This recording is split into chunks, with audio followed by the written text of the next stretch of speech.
bendiga más. Ponte de pie conmigo en Lucas capítulo 4. Santo.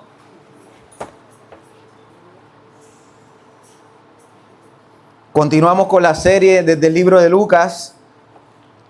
Esta vez avanzamos hacia el capítulo 4.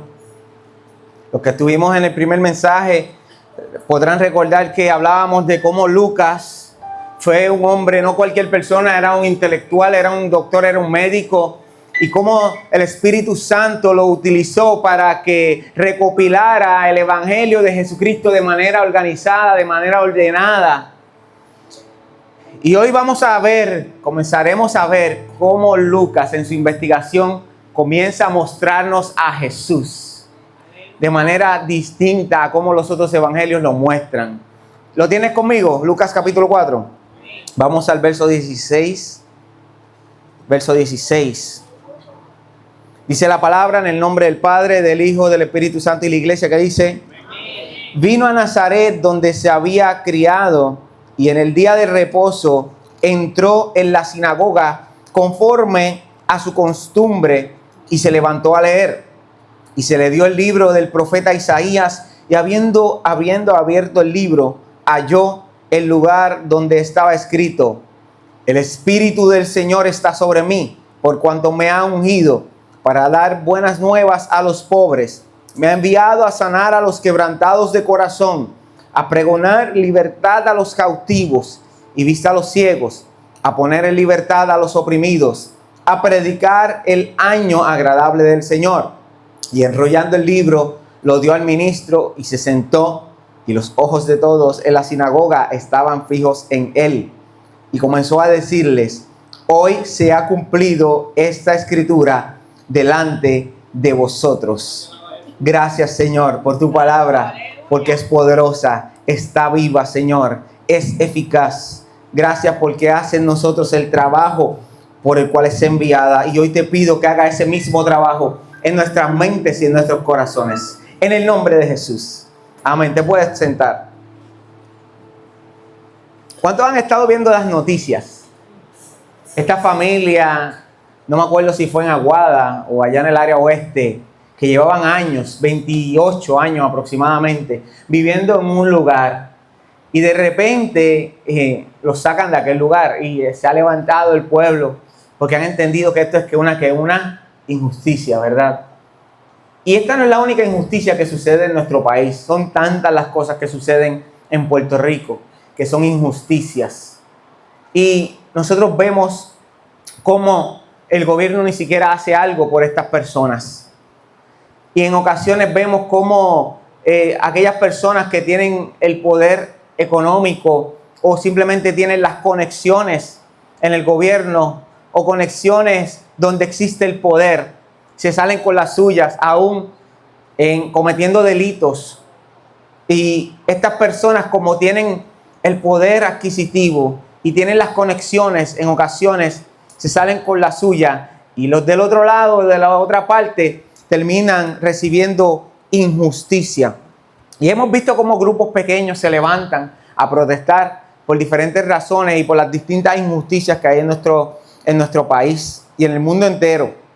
Y asimismo, de igual forma, en los tiempos de Jesús existían las injusticias. Y existían y se podían ver que habían marginados, personas marginadas, estas personas a las que le quitaron su espacio, su lugar, su hogar. Son personas marginadas, son personas humildes, pobres. Y aquellos que tal vez no son pobres o viven en clases más altas, se aprovechan de estas personas. Y los tiempos de Jesús era así. En los tiempos de Jesús estaban las personas a las que eran marginadas, que vivían en las calles, que nadie quería tocar, que había leyes que no podías estar cerca de ellos porque si tenían una enfermedad. Estaban los que vivían en las comunidades pobres, estaba la élite religiosa. Y esto creaba una especie de clase en la que algunos eran marginados y otros eran oprimidos. Y así sucesivamente. Y Lucas, mientras comienza su investigación acerca del Evangelio de Jesucristo, nos muestra unas cosas muy importantes en los primeros capítulos. Y aunque la vez pasada estuve en el capítulo 1 cuando vemos, perdón, el capítulo 2 y el capítulo 3, Lucas comienza a narrar y a hablar acerca del nacimiento de Jesús, de los acontecimientos del nacimiento de Jesús. Pero en paralelo, Lucas está registrando una segunda historia. Y esta segunda historia que Lucas está registrando y la está narrando en paralelo es la historia del nacimiento de Juan el Bautista. Y aquí vemos a Zacarías y a Elizabeth. Y acá vemos en el otro lado a María y a José. Y vemos cómo el anuncio para ambos o para ambas personas fue el mismo. Vemos cómo el ángel llega a donde María y le da una noticia. Y le dice, vas a dar a luz a un hijo. Y sucede lo mismo con Zacarías. Otro ángel o un ángel viene donde él y le da el mismo anuncio, que iba a tener un hijo. Y dentro de ambos matrimonios era, ante los ojos humanos, imposible que eso sucediera. ¿Cuántos han escuchado la historia? ¿Cuántos la han leído? Y cuando vemos el contraste, perdón, entre ambas historias, vemos que está María, la humilde, la disponible, y Zacarías, el religioso, el que dudaba. Y vemos a la altura del verso 18, en ese capítulo 2, que Zacarías pregunta, o más bien no el capítulo 2, sino en el capítulo en el cual se le da el anuncio y están hablando, no lo tengo disponible ahora el capítulo, pero sí es a la altura del verso 18, que Zacarías le pregunta al ángel, ¿cómo puede suceder esto? Porque mi esposa, nosotros somos de alta edad, ya somos muy viejitos, no podemos tener hijos. Y también vemos en el caso de María, que cuando el ángel va y le dice, le da el anuncio, María le dice, ¿cómo puede suceder esto? No he conocido hombre, no estoy casada. Gracias. Así que ambas preguntas que estas personas le hacen al ángel parecen la misma. Ambos preguntaron cómo puede ser esto. Pero como Dios conoce la intención de los corazones, puede parecer la misma pregunta, pero la intención con la que Zacarías hace la pregunta no era la misma intención con la que María hace la pregunta. Porque María está preguntando cómo puede ser esto, porque ella está preguntando acerca del proceso. ¿Cómo puede ser esto? Está preguntando de cómo va a ser el proceso.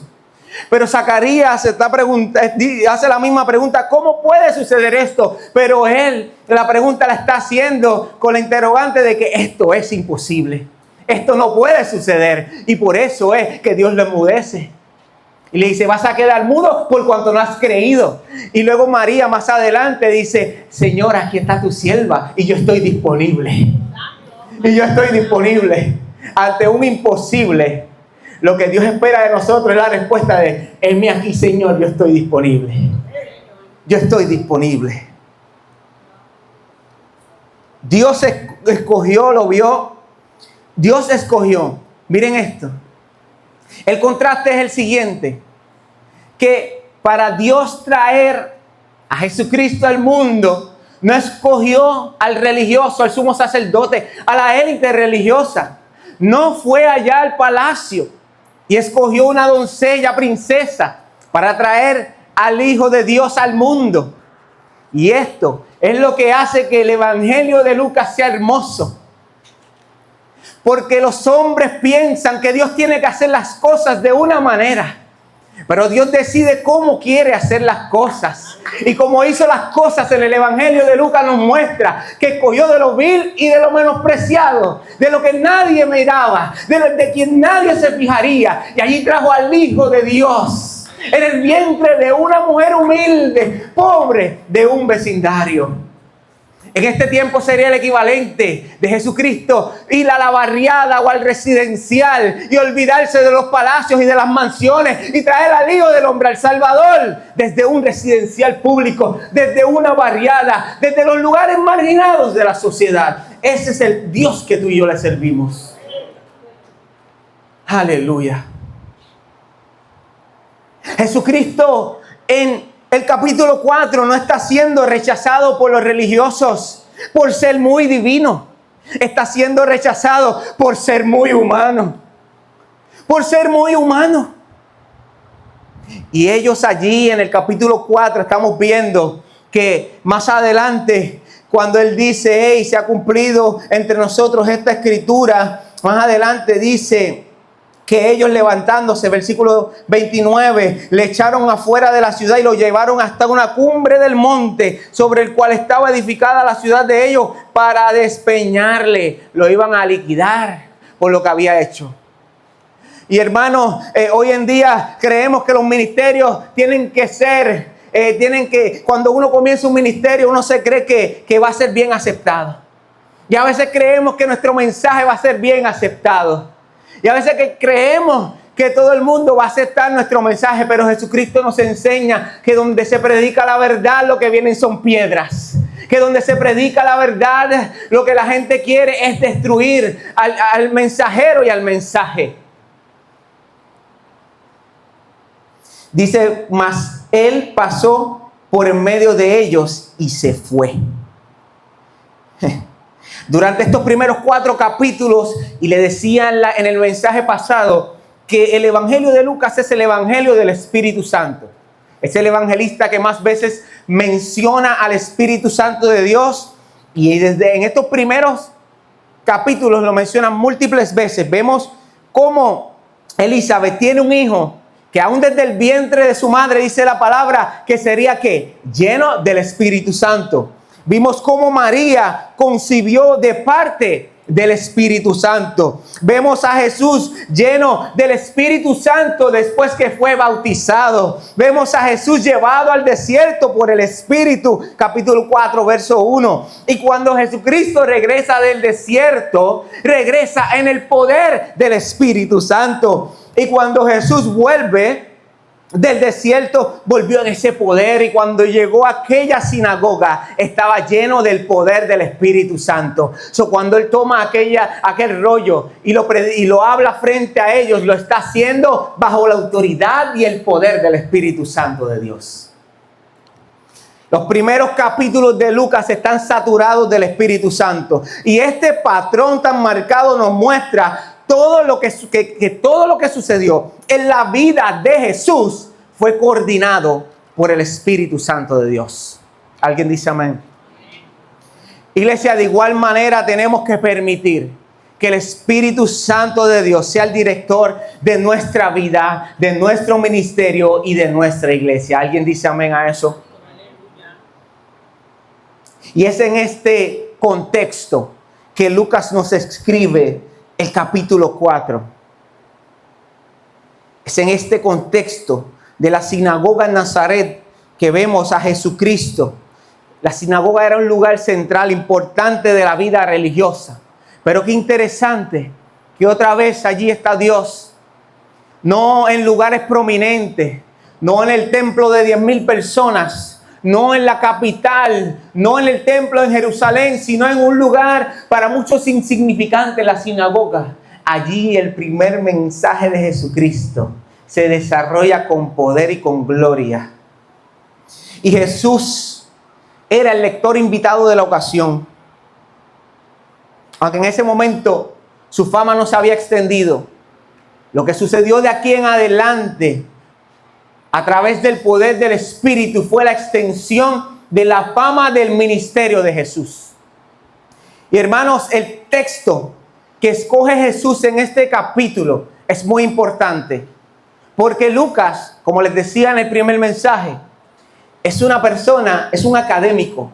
Así que lo que él escribe y en las páginas que él pone en su libro, lo está haciendo de manera intencional. Todo lo que está escrito aquí en el Evangelio de Lucas, él lo ha escrito con una intención en específico. Y es que cuando vemos los capítulos 1, 2 y 3, vemos cómo Lucas nos muestra y nos habla acerca de la identidad de Jesús. Por eso es que cuando Lucas narra el bautismo de Jesucristo, se escucha la voz que dice desde los cielos: este es mi Hijo amado, del que yo tengo complacencia. Esos capítulos se enfocan en mostrarnos a nosotros los lectores la identidad de Jesús. Jesucristo es Dios. Pero cuando saltamos al capítulo 4, la intención de Lucas ahora es que nosotros sepamos cuál es la misión y el propósito por la cual aquel hombre que ha sido identificado como el Hijo de Dios está caminando sobre la tierra. Y cuando Él se levanta, que ha dado inicio ya a su ministerio, y se para frente a todos en la sinagoga y toma aquel rollo, lo abre en el libro de Isaías y comienza a leer y dice: el Espíritu del Señor está sobre mí, por cuanto me ha ungido para dar buenas nuevas a los pobres. Me ha enviado a sanar a los quebrantados de corazón, a pregonar libertad a los cautivos y vista a los ciegos, y a poner en libertad a los oprimidos, a predicar el año agradable de Dios. Este ungido, y el ungido era el escogido, cuando un rey de Israel se escogía, lo ungían con aceite. Y eso era para sellar y demostrar que esta persona era el ungido. Y Jesucristo era el escogido, el ungido de Dios. Y ese ungido estaba lleno del poder del Espíritu Santo de Dios. Por lo tanto, las primeras palabras que Él menciona y cómo Él declara su misión es importante, no solamente para el lector de aquel momento, pero para nosotros hoy como iglesia es importante entender que Jesucristo no solamente vino a morir en la cruz del Calvario y a perdonar nuestros pecados, pero su misión se extiende. Y esa misión la vemos aquí en el verso 18. El ungido de Dios, el escogido de Dios, ha venido a traer y a predicar las buenas nuevas de salvación. ¿A quién dice la palabra? ¿A quién dice la palabra? A los pobres. Jesucristo vino y se metió entre los pobres, los marginados, aquellos que la sociedad rechaza. Por eso es que Jesucristo no era atractivo para la élite religiosa. Porque estaba entre los pobres, entre los pecadores. Abrazaba al leproso. Tocaba al que a los que la gente no querían tocar, Él los tocaba.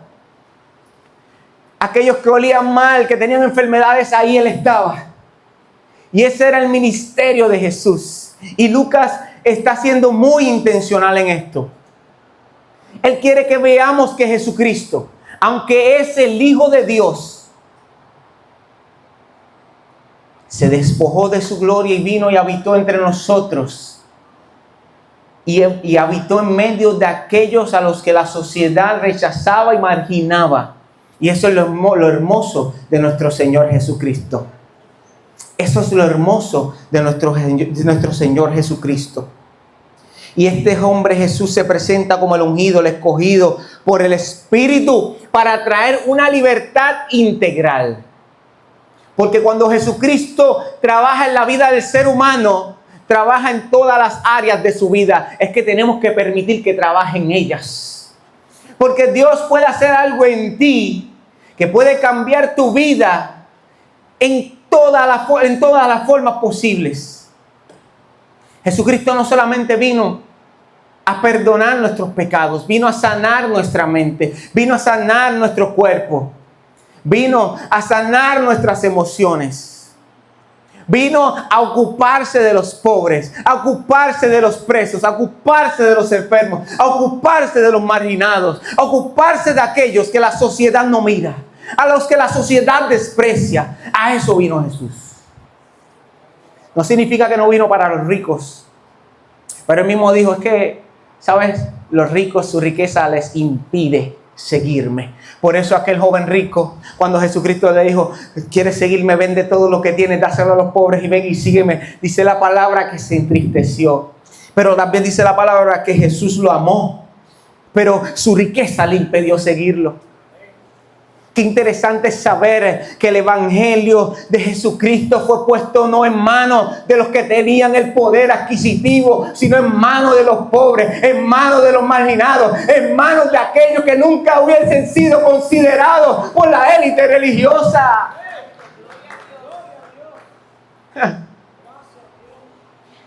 Imagínese usted venir con el mensaje más importante que el mundo necesite escuchar y que usted diga: voy para allá, para la barriada, voy para el barrio, para la calle 13 de Pastillo, en Juana Díaz.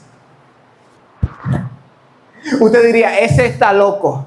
Yo no sé por qué no va allí al evangelista que tiene 1 millón de seguidores y le da el evangelio. ¿Por qué no va a aquel influencer que tiene 500,000 seguidores y le dices: ve tú y lleva mi evangelio? Fue a los desconocidos, a los comunes, a los que nadie miraba, a los que no tenían seguidores, y en eso se glorificó.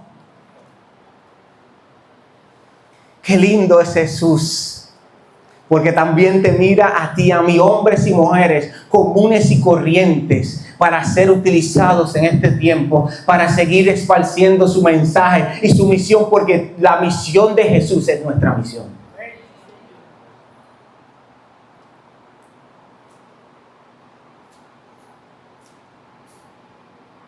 Cuando Jesús usa Isaías capítulo 61, Él deja afuera la última parte de ese capítulo, de ese versículo, porque cuando Él lee, y ahí es donde está el issue, el problema, y ahí es donde ellos se molestan, porque esa parte en el capítulo 61 de Isaías tiene una parte que habla de la venganza de Dios, y Jesucristo deja fuera la venganza de Dios, porque Jesucristo, este no es el tiempo de venganza. Jesucristo vino a salvar lo que se había perdido, y ahí Jesucristo está mostrando gracia. Pero es que hay gente que se llena la boca tirando piedras todo el tiempo, y todo el tiempo quieren estar dando golpes, y todo el tiempo quieren estar dando pedras. Pero Jesucristo, sin embargo, no vino a dar golpes y pedras. Jesucristo vino a salvar lo que se había perdido. Me vino a salvar a mí, que soy tan pecador como todos los que estamos aquí sentados. Pablo y Pedro lo dijeron.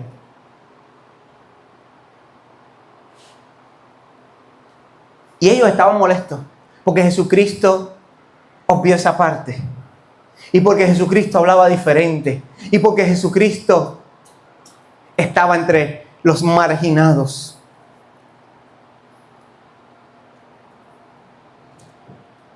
Se incomodaron ante el mensaje de Jesús. Aleluya. Qué interesante, se incomodaron ante el mensaje de Jesús. Hermanos, y un mensaje bien predicado de la verdad divide el público en dos personas: los que se incomodan y los que lo aceptan. Los que dicen: yo no voy a escuchar lo que se acaba de decir, no me interesa, me molestó, me hirió. Y están los que dicen: claro que sí, te voy a seguir, Jesús, te voy a seguir. Porque si el mensaje del evangelio no hace eso, no incomoda, entonces no se está predicando un mensaje conforme a la verdad de la palabra de Dios. Porque el mensaje de Jesús es directo, es con amor, es con amor. El mensaje de Jesucristo es con amor, porque Él vino a salvar lo que se había perdido. Mira cuánto amor, que vino a predicar las buenas nuevas a los pobres, a los que nadie miraba. Dice: me ha enviado a sanar a los quebrantados de corazón, a los de corazón roto. Jesucristo ha venido por ellos, Jesucristo vino por ellos. Dice: a pregonar libertad a los cautivos. ¿Sabes cuántas personas viven en ataduras? Aún en las iglesias hay personas que viven con ataduras, que no los dejan servir a Dios con libertad. ¿Sabes cuántas personas allá en las calles viven con ataduras? Que necesitan ser libres de la opresión del enemigo, porque el enemigo no les permite, los tiene atados. Aún amando a Dios los tiene atados. Vivimos en una sociedad que está atada a los vicios y a tantas cosas. Pero Jesucristo vino a darle libertad a los cautivos. ¿Sabes cuántos están ciegos?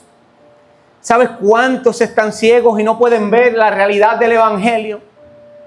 ¿Cuántas personas han venido al evangelio ¿O cuántas personas han maltratado a su familia? ¿Cuántas personas han hecho tantas cosas en contra de Dios y de la sociedad? Y cuando la luz de Jesús le resplandece y Dios le abre los ojos, dicen: yo estaba ciego.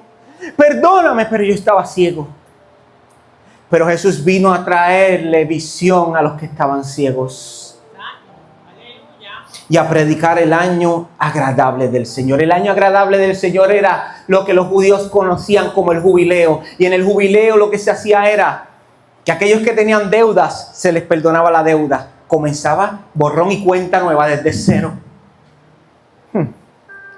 Si habías perdido tierras que históricamente fueron tuyas, te devolvían tus tierras. Eso era restitución, restauración. Y a eso ha venido Jesús, a restaurar.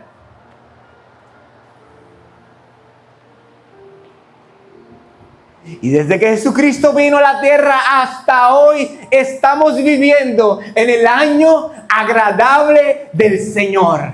Y nosotros en la iglesia se supone que estemos comunicando el año agradable del Señor. Y nosotros como iglesia se supone que estemos predicando la misión de Jesús. La libertad de Jesús incluye sanidad interior, restauración social. Por eso Jesús estaba en las calles. Si no, se hubiese sentado allí en el templo a esperar a que llegaran a donde Él. Pero sin embargo, Él fue a los lugares donde nadie quería llegar, a los lugares de mayor oscuridad. Ahí es donde la luz brilla más fuerte. Ahí es donde la luz brilla más fuerte. Donde más pecado hay, ahí es donde la luz brilla más fuerte.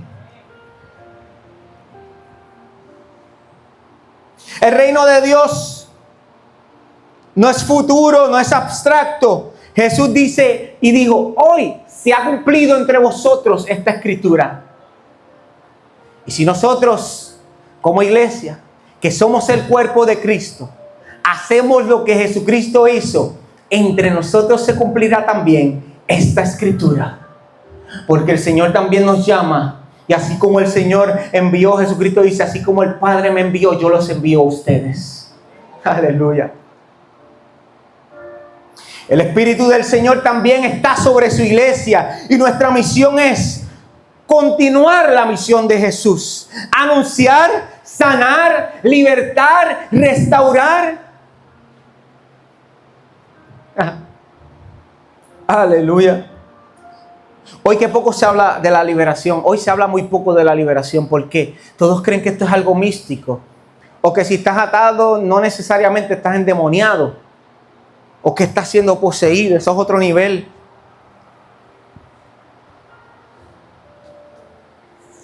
Pero qué poco se habla de la libertad que Jesucristo trae para los hijos de Dios y para todos aquellos que la necesitan.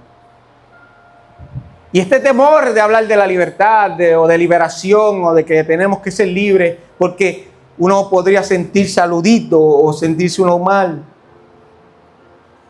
Pero este es el pan que ha traído Jesús. Ese es el alimento, es el beneficio para nosotros sus seguidores y para todos aquellos que vienen a Él. Que podamos ser libres de las cadenas de opresión que no nos permiten servirle. Y el mundo está en cadenas.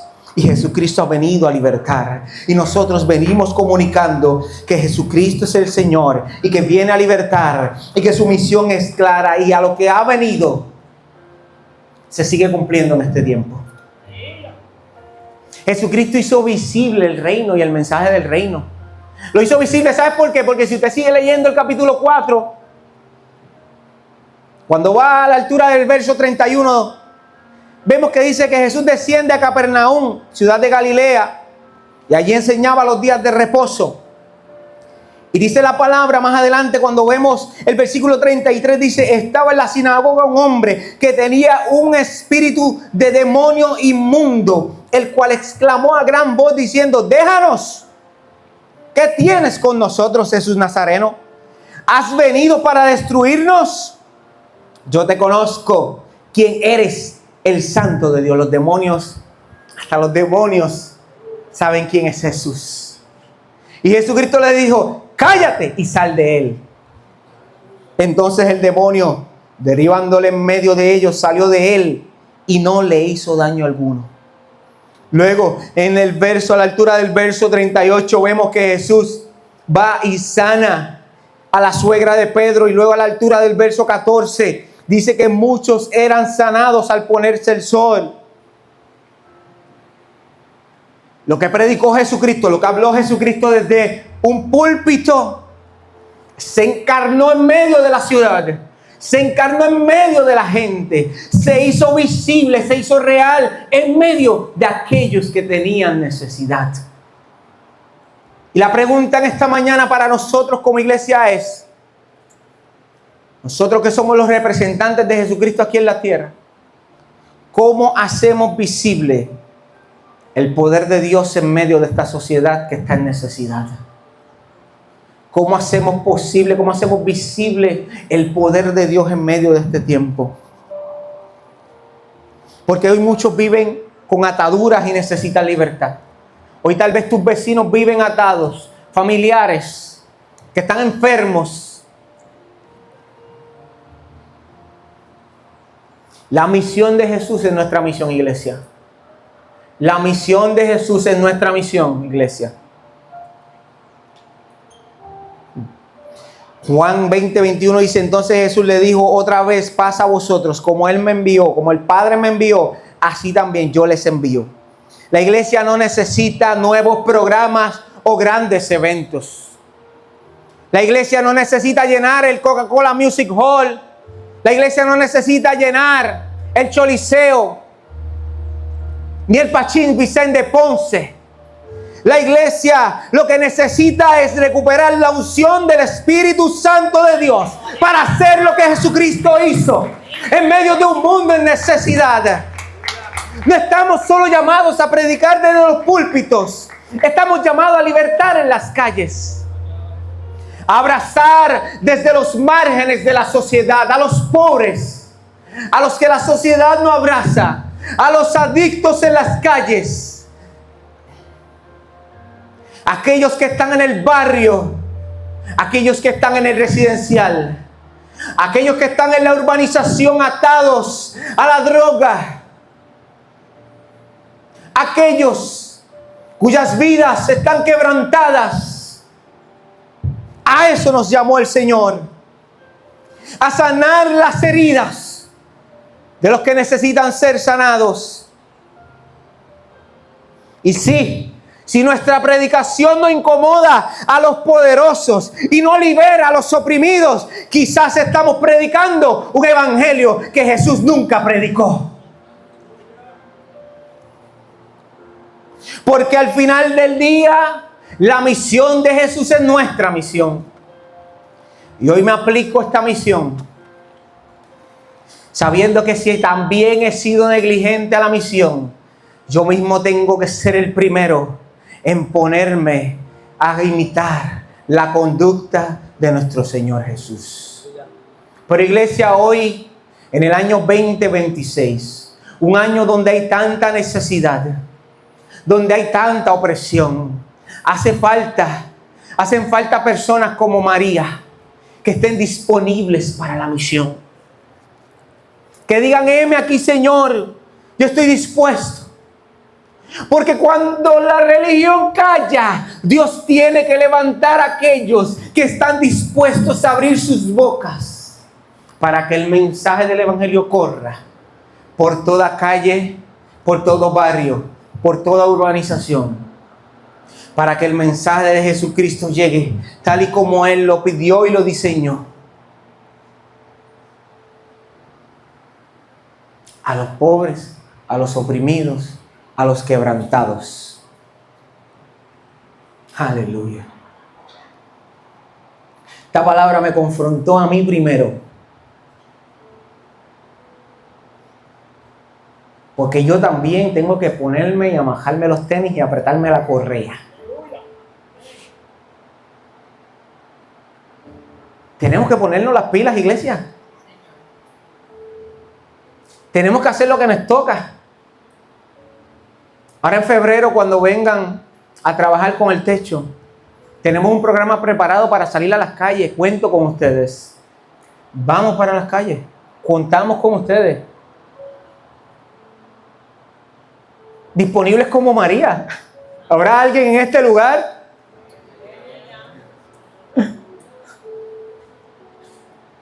Disponibles como María. Vamos para aquí, vamos para allá, vamos a hacer lo otro, vamos a hacer. ¿Cómo lo vamos a hacer? Tu pregunta es ¿cómo lo vamos a hacer el de Zacarías? O tu pregunta es ¿cuál es el proceso como el de María? Heme aquí, Señor. Heme aquí, Señor. Heme aquí, Señor. La mies es mucha, los obreros son pocos.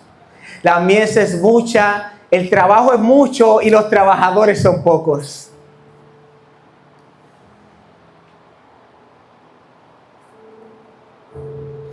Hay tantos jóvenes muriendo en las calles. ¿Alguien ha visto la cantidad de accidentes fatales en carros? Casi todos son jóvenes. ¿Alguien ha visto los crímenes horrendos que están sucediendo en nuestro país?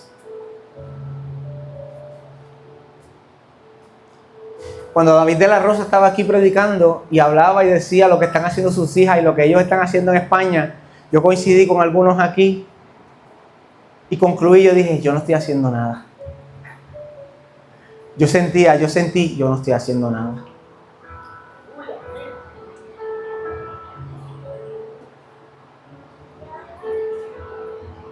Yo dije, yo no estoy haciendo nada. Este hombre lleva 35 años, la mitad de su vida, donde él ha dicho, voy a perder mi vida por ganarte a ti. Ese hombre por estar en España, sus padres murieron y no pudo venir a su entierro porque no tenía el dinero. Y yo dije, Señor, estoy perdiendo algo para que tu evangelio avance. Y recuerda esa ilustración de un misionero que dijo que los misioneros son aquellos que bajan al pozo y nosotros somos los que lo bajamos con la soga y los enviamos. Y mientras ellos bajan al pozo y están allá enfangándose, nosotros estamos acá bajándolos en la soga, pero aquel que baja en la soga, que mira sus manos están lastimadas también. Porque está colaborando en el reino, está bajando a alguien al pozo, está también sacrificando algo. Iglesia, ¿qué vamos a sacrificar nosotros para que el evangelio se extienda?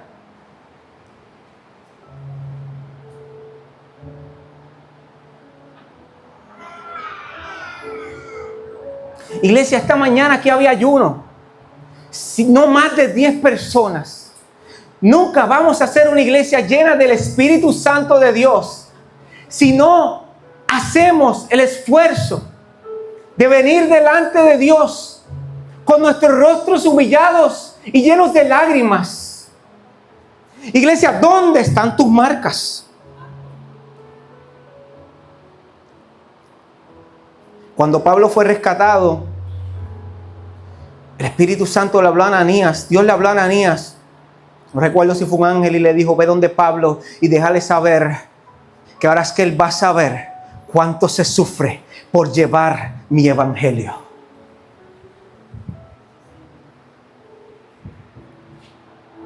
Cuando Pablo se está a punto de despedir, dice, escribiendo en sus cartas, dijo, llevo en mi cuerpo las marcas del evangelio, porque había sido azotado por el evangelio.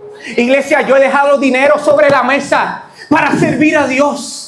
Yo he dejado dinero sobre la mesa, trabajos de más dinero, porque he entendido que el evangelio es mucho más grande. No te estoy diciendo que lo hagas, pero un granito de arena te pido para que esta obra se mueva hacia adelante, iglesia. Aleluya. Hemos comenzado, y yo siento que este año hemos comenzado como muy lentos. Yo siento que este año como que no estamos avanzando. Esa pasión por Dios, esa pasión por la palabra, por el evangelio, ¿dónde se queda? Hermanos, no podemos estar aquí en vano.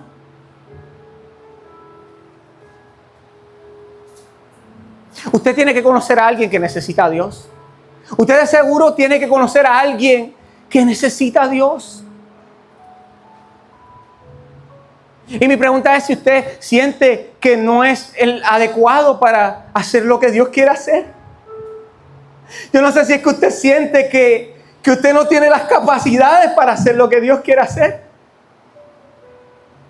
Pero Lucas a mí me está enseñando que Dios escogió lo vil y lo menospreciado para avergonzar a los sabios. Y hoy tú crees que no eres apto ni útil, pero sin embargo Jesucristo fue y escogió discípulos que estoy seguro que cuando caminaban con él la gente se burlaba de ellos porque no eran de la alta sociedad, no tenían el título académico, no eran personas agradables a la sociedad, eran pescadores, eran publicanos, eran personas comunes y corrientes.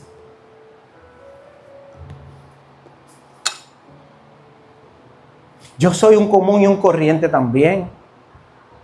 Cuando comencé en el liderazgo, la gente no querían que yo fuera líder. Y recuerdo que también no querían que yo... Hicieron todo lo posible para que yo no fuera líder de jóvenes, recuerdo. Aún en el pastorado, usted sabe que te digan, vas a pastorear en una iglesia. Y ese pastor de esa iglesia te llama para hacerte una semi-entrevista. Y que diga, porque Dani viene para acá, pues entonces no. Porque no creía que yo tenía las capacidades. Es que yo nunca he tenido las capacidades. Es que cuando el Espíritu Santo de Dios te llena, te invistes del poder de lo alto, Él es el que capacita. Y Dios no está llamando gente capacitada. Es que Dios capacita a los llamados.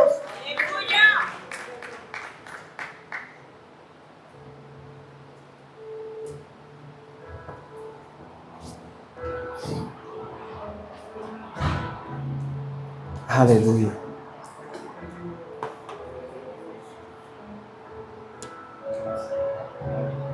Gloria a Dios. Te adoramos, Señor. Ayúdanos, Señor, a hacer tu voluntad. Perdóname, Señor. Esta es tu obra, Señor. Esta es tu obra, Señor. Espíritu Santo, esta es tu iglesia. Esta es tu iglesia, Espíritu Santo. Esta es tu iglesia, Espíritu Santo. Despiértanos, Señor.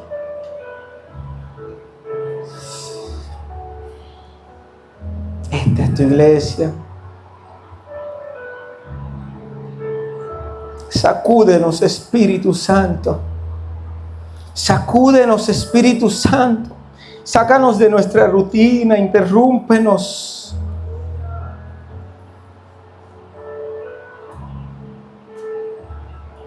Queremos estar dispuestos y disponibles para cumplir con tu misión. Ponte en pie en esta hora.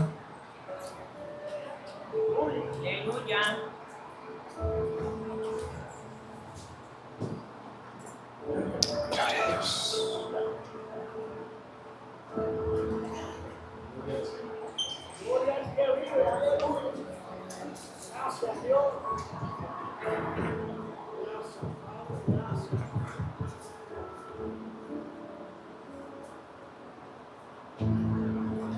Cierra tus ojos.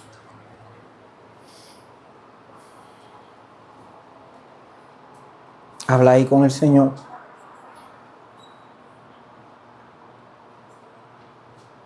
Cierra tus ojos, habla ahí con el Señor.